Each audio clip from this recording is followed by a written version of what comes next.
Assalamualaikum dan salam sejahtera keluarga Malaysia.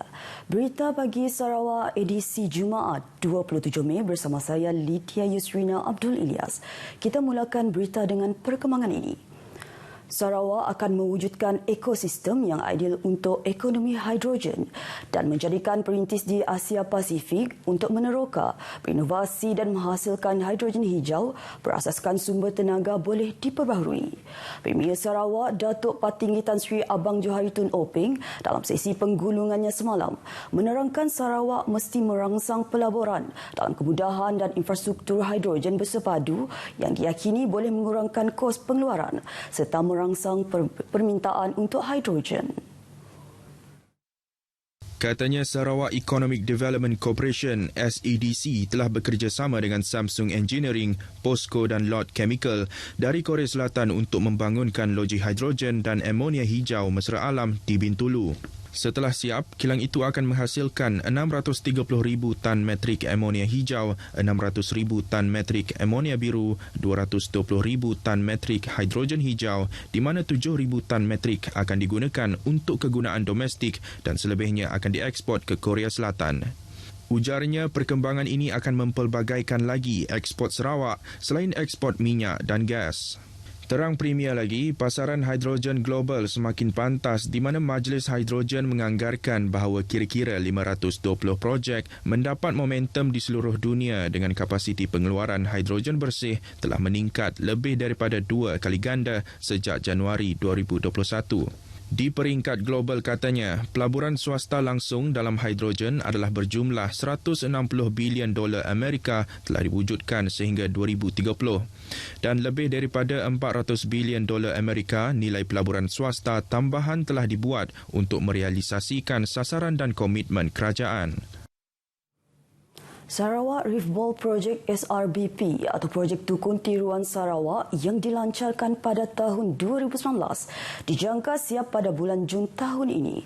Timbalan Premier merangkap Menteri Sumber Asli dan Pembangunan Bandar Kedua, Datuk Amar Haji Awang Tengah Ali Hassan dalam sesi penggulungan kementeriannya berkata, Sarawak Forestry Corporation SFC bertekad untuk menyiapkan projek yang meliputi kawasan sepanjang 1,000 km ini yang bermula dari Tanjung Datu sehingga lawas dengan menanam 16,800 unit tukun tiruan jenis Reef Ball di sepanjang perairan Sarawak. Jelasnya sehingga Mei 2022, sebanyak 15,657 unit tukun Reef Ball atau 93% telah ditanam, manakala baki 1,143 unit akan ditanam di perairan Laut Balingian hingga Tatau serta perairan Laut Tanjung Payung ke Suai. Manakala kerja-kerja penanaman kesemua tukun Reef Ball ini dijangka siap pada bulan Jun 2022 dengan kos keseluruhan RM70 juta daripada Kerajaan Sarawak. Sementara itu, SRBP Fasa 2 yang sedang dirancang akan ditanam secara kluster di perairan laut yang jernih khasnya di antara Tanjung Datu hingga Santubong dan antara Sibuti hingga Miri. Ini akan membolehkan industri marikultur batu karang serta aktiviti pelancongan berasaskan selaman self-contained underwater breathing apparatus dapat dibangunkan. Manakala di kawasan air keruh seperti di Belawai ke Paloh, kluster-kluster tukun bertindak sebagai fish aggregating device untuk mempertingkatkan lagi aktiviti memancing yang sudah mula bertapak di kawasan tersebut. Jabatan Hutan Sarawak SFC telah menyediakan Pelan Pengurusan Buaya Sarawak fasa pertama dalam usaha menguruskan kelestarian populasi buaya liar di Sarawak. Timbalan Premier merangkap Menteri Sumber Asli dan Pembangunan Bandar Kedua Datuk Amar Haji Awang Tengah Ali Hassan memberitahu usaha ini akan dilaksanakan menerusi 3 objektif utama iaitu meneruskan usaha konservasi buaya liar, memperkasakan keharmonian antara manusia dan buaya dan melaksanakan kajian yang terperinci tentang manfaat buaya secara lestari. Datuk Amar Haji Awang Tengah turut berkata, ia bagi memastikan objektif ini berjaya. Pihaknya telah mengambil tindakan termasuk kolaborasi bersama pengusaha ladang-ladang buaya dan menambah bilangan santuari buaya di seluruh Sarawak. Ini bertujuan bagi menambah bilangan crocodile removal zone untuk memastikan keselamatan penduduk setempat selain mengeluarkan permit menuai dan memburu bagi tujuan penuaian dan penakaian. Pengurusan buaya juga akan dimantapkan lagi dengan mendapat bantuan dan kerjasama daripada pakar-pakar buaya khasnya dari Australia, Afrika Selatan dan Amerika Syarikat serta Crocodile Specialist Group dari International Union for Conservation of Nature IUCN. Timbalan Premier Sarawak merangkap Menteri Kewangan dan Ekonomi Baru kedua, Datuk Amar Douglas Uga Embas memberitahu dalam persidangan Dun Sarawak semalam, projek Lebuh Raya Pen Borneo yang bernilai 16 bilion ringgit berjalan dengan lancar. Datuk Amar Douglas Uga turut berkata, dengan pembukaan jejambat Batu 6 kepada orang ramai menjelang akhir bulan Jun tahun ini dan jejambat Batu 7 pada akhir bulan ini, masalah kesesakan lalu lintas di sepanjang Jalan Kuching Serian akan diselesaikan. Timbalan Premier Sarawak menambah jejambat Batu 10 kini boleh dilalui oleh lalu lintas dan jejambat Batu 4 telah dibuka kepada orang ramai pada bulan Mei tahun lepas. Beliau telah memberi jaminan bahawa kerajaan akan menyelaras dengan Jabatan Kerja Raya untuk memastikan projek Lebuh Raya Pen Borneo siap tepat pada masanya. Selain Lebuh Raya Pen Borneo, Datuk Amar Douglas turut memberitahu rangkaian jalan pantai negeri ini telah dibahagikan kepada 3 komponen. 3 komponen itu ialah penggantian 7 lintasan feri sedia ada dengan jambatan di Batang Rambungan, Batang Lupar, Batang Saribas, Sungai Krian, Batang Paluh, Muara Lasa dan Batang Igan. Kelulusan Rang Undang-Undang Kanun Tanah Pindaan 2022 dan Rang Undang-Undang Pindaan Hutan 2022 pada sidang Dewan pada minggu lepas tepat pada masanya dalam mempelbagaikan dan mengembangkan hasil negeri. Timbalan Premier dan Menteri Kewangan dan Ekonomi Baru kedua Datuk Amar Douglas Uga Embas berkata, pindaan RUU Pindaan 2022 itu membolehkan Kerajaan Sarawak untuk mengawal selia tanah dan ruang udara.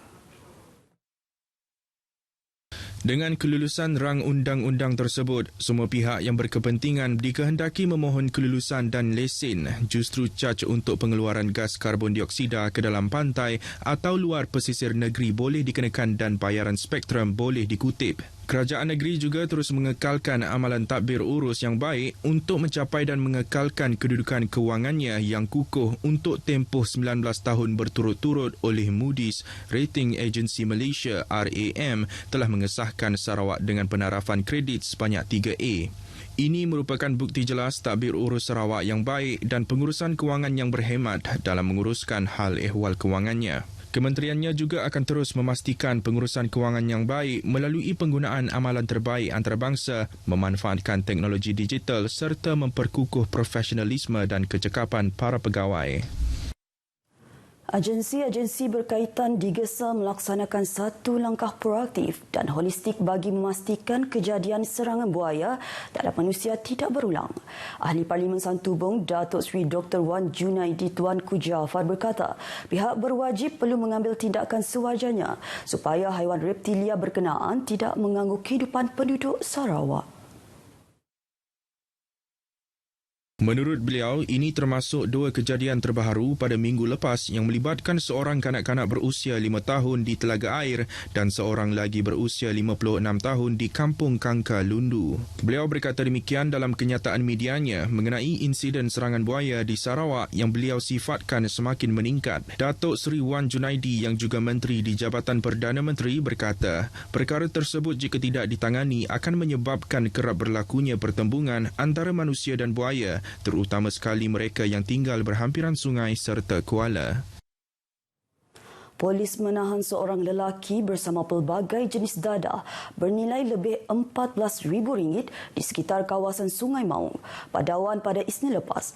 Ketua Jabatan Siasatan Jenayah Narkotik Sarawak, ACP Mustafa Kamal Ghani Abdullah berkata, dalam tangkapan antara pukul 6 pagi hingga 10 malam itu, polis turut menyita harta terdiri daripada wang tunai dan seutas rantai bernilai lebih RM34,000.